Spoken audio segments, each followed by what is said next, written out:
Emergency को किसी ने सही नहीं ठहराई। मैंने राहुल गांधी जी ने भी इमरजेंसी जैसी चीज़ों को सही नहीं ठहराया। आप कितना दिन नेहरू राहुल कांग्रेस अब चालीसा पढ़ते रहिएगा, अब फलना। आप अपनी बात करिए। अब विपक्ष आपको जीने नहीं देगा। आप गलतफहमी में हैं। आप जो कल थेथरलॉजी कर लेते थे, बोलते थे, अब वो गया जू कि हमको तो समझ में नहीं आता है कि सुबह माने आज़ाद हिंदुस्तान के बाद ये 10 साल रह लिए और इन्होंने हर तरह की डेमोक्रेसी को प्रभावित किया। अभी चुनाव में ही इन्होंने कितने सीटों पर 200 से जीते हैं और चुनाव आयोग का हस्र क्या किया। और सुप्रीम कोर्ट के जज साहब को इन्होंने चुनाव आयोग के मेंबर से निकाल दिया, कमेटी से। और 5 जज ने इनके बारे में क्या तथ्य दिए थे वो समझिए।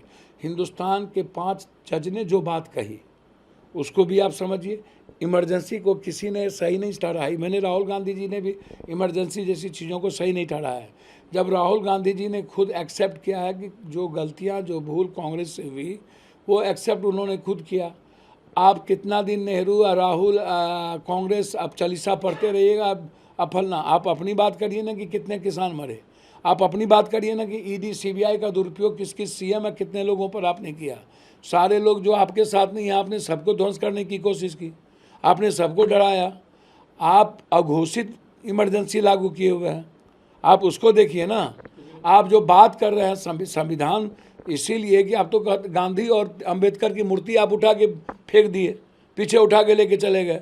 आपको इतना दर्द है और कहते हैं गांधी को कोई जानता ही नहीं था और अंबेडकर के बारे में आपकी सोच भी पता नहीं आपको क्या है। जब ये कहते हैं कि देश की जनता विपक्ष से एक सार्थक नेतृत्व चाहता है, जबकि विपक्ष यहाँ उपद्रव और नौटंकी मचाने आते हैं, उपद्रव और नौटंकी से विपक्ष को बाज आना चाहिए। भैया मुझको तो समझ में नहीं आता है कि भाषा की मर्यादा तो इलेक्शन में भी इन्होंने एकदम खो दी।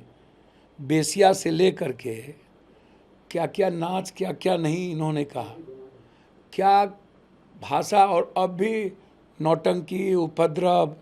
तो मुझको लगता है कि प्रधानमंत्री जी को अब हिंदुस्तान भारत चालीसा पढ़नी चाहिए, विकास की बात करनी चाहिए।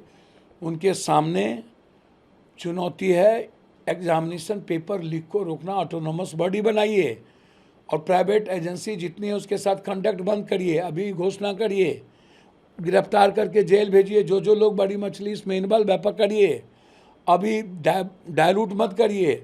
और अब विपक्ष आपको जीने नहीं देगा। आप गलतफहमी में हैं।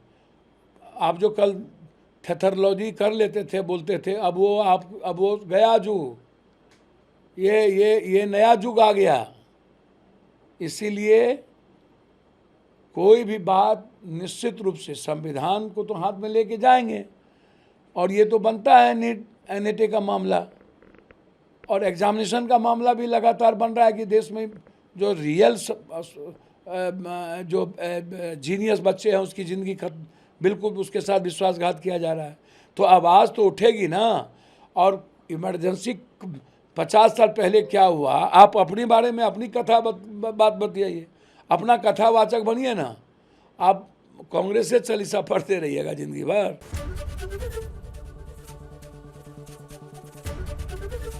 एबीपी गंगा, खबर आपकी, जुबान आपकी।